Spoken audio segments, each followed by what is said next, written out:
시청자 여러분 안녕하십니까? BTV 뉴스입니다. 먼저 오늘의 주요 뉴스입니다. 기록적인 폭설 탓에 천안 블루베리 농가들이 큰 피해를 입었습니다. 마치 폭격을 맞은 듯 처참하게 변한 현장을 취재했습니다. 앞으로 아산시 은행나무길과 신종호 주변 상권을 이용하면 공영자전거를 무료로 이용할 수 있게 됩니다. 다자녀 가정 감면 확대를 위한 조례안과 신혼부부 주택자금 대출 이자 지원 조례안도 통과됐습니다. 각 지역에서 희망 2025 나눔 캠페인이 시작됐습니다. 세종은 20억 4천만 원, 충남은 210억 4천만 원 모금을 목표로 내년 1월 31일까지 모금 활동이 전개될 예정입니다. 얼마 전 내린 기록적인 폭설로 곳곳이 피해를 입었는데요. 천안 성안 지역 블루베리 농가들도 망연자실입니다. 피해 농민들의 목소리를 송용환 기자가 들어봤습니다. 비닐하우스 여러 동이 마치 폭격을 맞은 듯 엿가락처럼 휘었습니다. 안으로 들어가자 10년 넘게 키운 블루베리 나무들이 심하게 부러지고 꺾였습니다. 지난달 27일 내린 폭설로 천안 성안에서만 70여 농가가 피해를 봤습니다. 폭설로 주저앉은 비닐하우스는 보시는 것처럼 문조차 열리지 않습니다. 생각지도 못한 폭설에 농민들의 마음은 허탈하기만 합니다.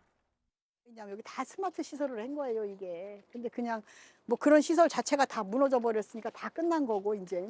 그것도 다 끝났지. 또 뭐 노지는 말할 것도 없어요, 노지는. 뭐 그냥 완전히 뭐 논바닥인지 뭐 밭인지 구분을 못 하겠더라고요. 문제는 이번 폭설로 인한 피해가 한두 해로 끝나지 않는다는 겁니다. 뿌리가 살아있다고 해도 다시 열매가 맺히려면 2년이 걸리고 지금과 같은 수확량을 얻으려면 4년은 좋게 걸립니다. 앞으로 망을 걷어보고 나무를 살릴 수 있는 그런 상황이면은 살릴 수 있는 기간이 최소 2년은 길른 후에 수확을 좀 일부 조금 할 수 있고요. 지금처럼 수확을 한다는 거는 한 4년, 5년 후에 그렇게 시간이 많이 걸리는 그런 나무입니다. 이런데도 피해 복구는 손도 대지 못하고 있습니다. 자칫 사고로 이어질 수 있어 함부로 철거할 수 없는 데다 철거 비용도 만만치 않기 때문입니다. 그 묘목이라도 하나라도 살리려면은 그 피해 현장 복구를 우선적으로 해야 되는데 현장을 보셔서 알겠지만 전문가가 아니면 접근할 수가 없는 상황이기 때문에 시에서는 이러한 부분들을 좀 파악을 해서 긴급 복구팀을 구성해서라도 첫눈이 악몽이 돼버린 농민들. 발빠른 피해 복구와 납득할 만한 보상안 마련이 시급해 보입니다. BTV 뉴스 송용환입니다. 앞으로 아산시 은행나무길과 신종호 주변 상권을 이용하면 공영자전거를 무료로 이용할 수 있게 됩니다. 아산시가 운영하는 시설물 이용 시 다자녀 가정의 경우 이용료가 감면되고 신혼부부 주택자금 대출 이자 지원 조례안도 신설됐습니다. 보도에 김장섭 기자입니다. 김미성 아산시 의원이 발의한 아산시 자전거 이용 활성화에 관한 조례 일부 개정안이 의회를 통과했습니다. 자전거의 날과 공영 자전거로 용어를 통일하고 유인 대여소 운영과 휴무일을 담고 있습니다. 눈에 띄는 건 바로 공영 자전거 이용료 면제 규정. 자전거의 날 공영 자전거 이용료가 면제되고 시와 협약한 은행나무길과 신정호 주변 상권을 이용했을 경우 공영 자전거를 무료로 이용할 수 있도록 했습니다. 자전거 이용료 면제에 관한 사항을 신설하여 공영 자전거 및 지역 경제 활성화를 위해 개정하는 것으로 적절하다고 판단하여 원안 가결하였습니다. 다자녀 가정의 부담을 줄이기 위해 아산시가 운영하는 시설물의 이용료 감면도 확대됩니다. 대상은 2명 이상의 자녀를 양육하고 막내가 18세 미만인 가정의 부모와 자녀입니다. 도구 아트홀과 환경과학공원 주민 편익시설은 이용료의 50%가 감면되고 옹기 발효 음식 체험관은 면제됩니다. 감면은 일부 조례의 시행규칙 개정을 마친 뒤 내년 2월 중순쯤 시행될 예정입니다. 또한 신혼부부 주택자금 대출이자 지원 조례안도 신설됐습니다. 전철호 의원이 발의한 이번 조례는 결혼 5년 이내인 신혼부부로 기준 중위소득 180% 이하이면서 전용 면적 59제곱미터 이하 1주택 소유 또는 전월세에 거주해야 합니다. 지원 범위는 대출 잔액의 1.25%, 연 한 차례 최대 100만 원까지 지원받을 수 있으며 6세 이하의 자녀를 양육할 경우 최대 200만 원까지 지원할 수 있도록 했습니다. BTV 뉴스 김장섭입니다. 한 해를 마무리하는 들뜬 시기지만 이런 때일수록 도움의 손길을 필요로 하는 사람들이 우리 주변엔 많은데요. 어려운 이웃들에게 따뜻한 온기를 전하기 위한 희망 나눔 캠페인이 시작됐습니다. 이번 겨울 세종은 20억 4천만 원, 충남은 210억 4천만 원을 모금 목표액으로 잡았습니다. 김우순 기자입니다. 세종시청 광장에 대형 온도계가 설치됐습니다. 12월이 되면 어김없이 불을 밝히는 사랑의 온도탑입니다. 전체 금액의 1%가 모일 때마다 사랑의 온도는 1도씩 올라가게 됩니다. 올겨울 세종 지역의 모금 목표액은 지난 겨울보다 2억 1천만 원 늘어난 20억 4천만 원입니다. 세종시는 지난 2012년 희망 나눔 캠페인을 시작한 이후 12년 연속 사랑의 온도 100도를 달성해왔습니다. 그러나 인구 증가세가 주춤하고 길어지는 경기 침체의 영향으로 올해는 그리 녹록지 않은 상황. 세종 사회복지 공동모금회는 이럴 때일수록 주변의 어려운 이웃을 돌아봐야 한다며 시민들의 적극적인 기부 동참을 호소했습니다. 경제가 어려워도 기업이나 개인분들이 기부를 해주시면 많은 어려운 분들을 우리가 찾아내서 이분들이 힘을 갖고 생활할 수 있도록 열심히 하겠습니다. 사랑의 온도탑 점등식이 열린 이날도 개인과 법인의 기부 행렬이 이어졌습니다. 특히 1억 이상 고액 기부자가 가입하는 34번째 아너소사이어티와 15번째 나눔 명문 기업이 탄생하기도 했습니다. 세종 시민으로서 기부할 수 있어서 너무 좋고요. 세상에서 가장 따뜻한 세종시가 되었으면 좋겠습니다.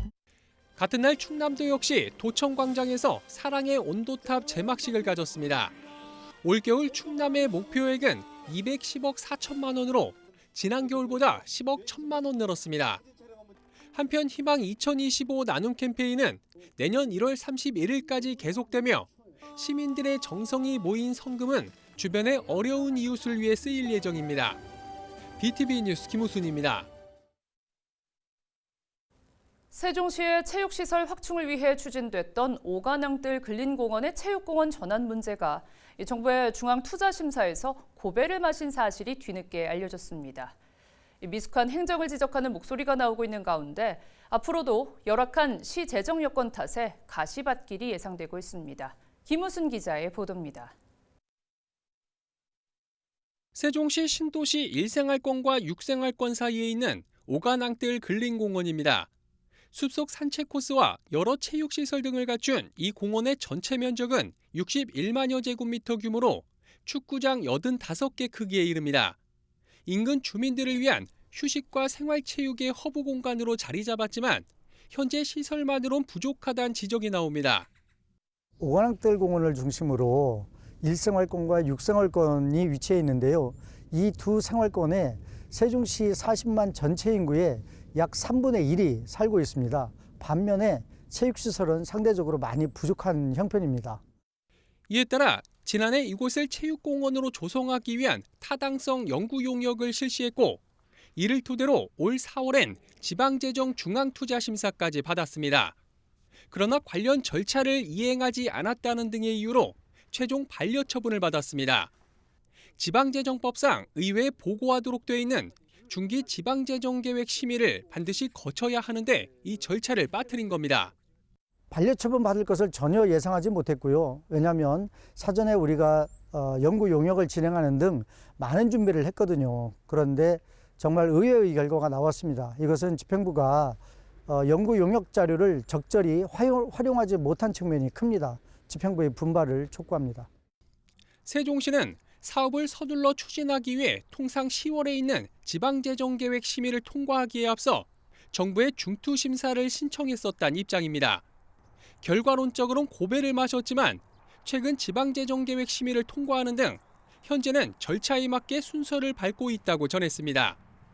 그러면서 공원과 맞닿은 세종 충남대병원의 증설 여부와 시 재정 여건을 종합적으로 고려해 체육공원 조성을 순차적으로 추진할 계획이라고 밝혔습니다.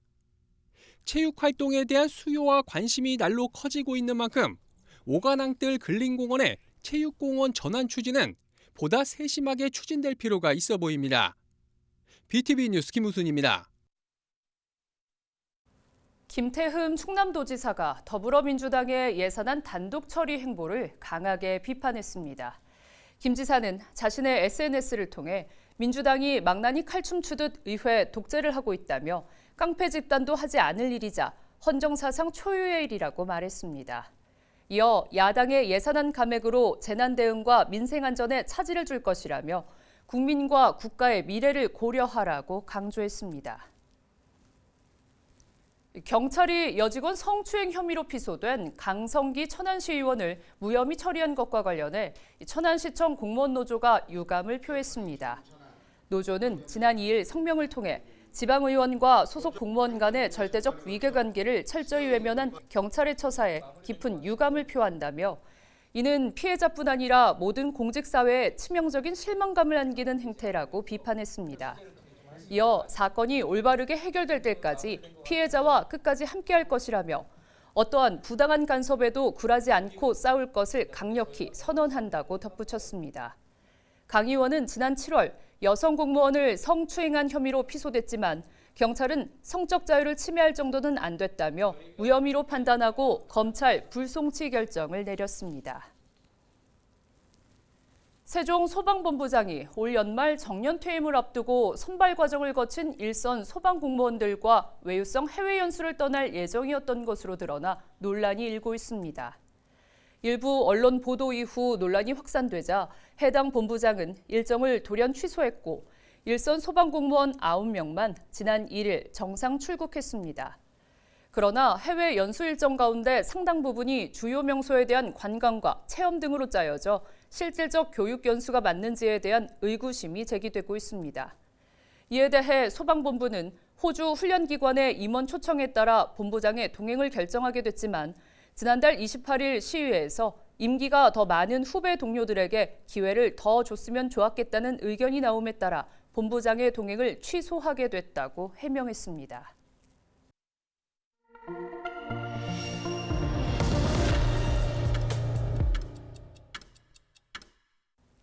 지역 일간지에 올라온 주요 기사를 살펴보는 신문투파 보기 시작하겠습니다. 먼저 중도일보는 충남 아산FC 소식을 전했는데요. K리그1 승격에 도전했지만 아쉽게도 마지막 문턱을 넘지 못했습니다. 대구FC와 벌인 승강 플레이오프 1차전 승리로 충남 아산FC는 비기기만 해도 일부 리그에 진출할 수 있었는데요. 하지만 1일 열린 2차전에서 패배해 합산 골 득실에서 6대5로 밀려 승격에 실패했습니다. 저력을 보여준 충남 아산FC는 올 시즌 돌풍의 주인공이었습니다. 선수들이 똘똘 뭉쳐 합심한 끝에 창단 이래 처음으로 일부 리그 승강 플레이오프 진출이라는 최고의 성적을 이뤄냈습니다. 내년 시즌도 2부 리그에서 경기를 치러야 하는 충남 아산FC는 다시 한번 승격에 도전하는데요. 올 시즌 충분한 가능성을 확인한 만큼 내년 시즌에 대한 기대감을 높이고 있습니다. 지난 5월 충청권 최초 국제 크루즈선이 서산 대산항에서 첫 출항을 했는데요. 내년도 출항도 확정해 승객들을 모집하고 있습니다. 두 번째 국제 크루즈 상품은 내년 5월 19일 대산항을 출발해 대만 기럝과 일본 나가사키를 거쳐 부산으로 돌아오는 6박 7일 일정입니다. 운항 선박은 지난해와 같은 코스타 세레나호로 최대 3,700여 명을 수용할 수 있는데요. 티켓은 롯데관광개발 누리집과 네이버 등에서 구매할 수 있습니다. 끝으로 대전일보 보겠습니다. 개물림 사고를 막기 위해 지난 4월 맹견 사육 허가제를 도입했는데요.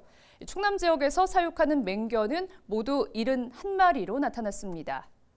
로트와일러 45마리, 핏불테리어 24마리, 아메리칸 스탠퍼드 셔테리어 1마리, 스탠퍼드셔 불테리어 1마리 등인데요.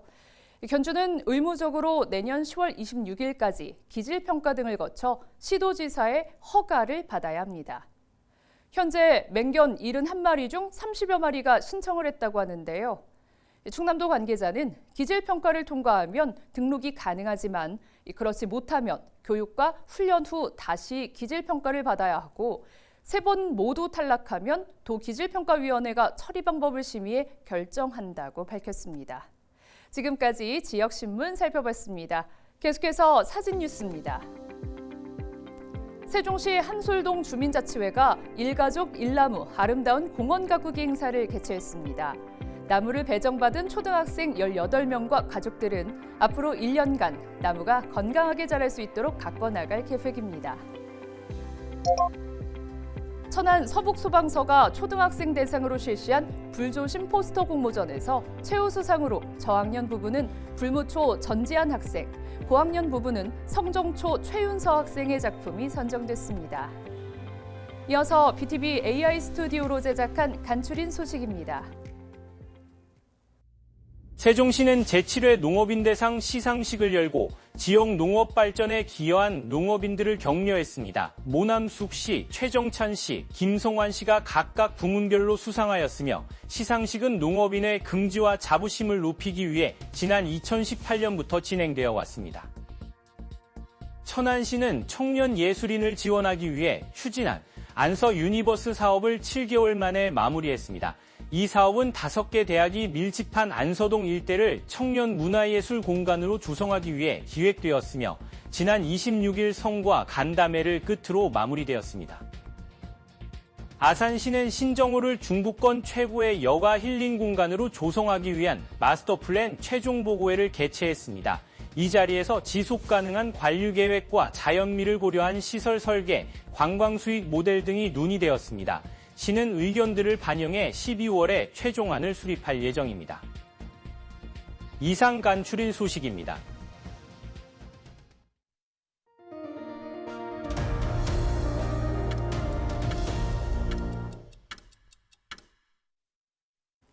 BTV 뉴스 보도로 조금씩 달라지는 지역 소식을 전해드리는 힘이 되는 우리 이야기 시간입니다. 지난 11월 BTV 수원방송에서 용인 지역 도로공사 과정이 문화유산으로 지정된 충원공 조중해 선생 묘소를 훼손한 사건 전해드린 바 있는데요. 보도 이후 한국도로공사 측이 후손 등에게 사과하고 원상복구를 약속했습니다. BTV 수원방송 백창현 기자입니다.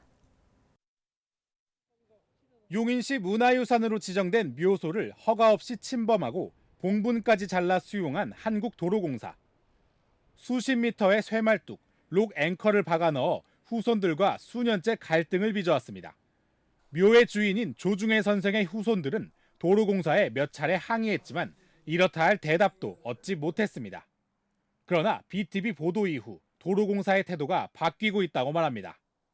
그전에는 만나주고 나서는 계속 시간 끄는 느낌이었는데 지금은 그래도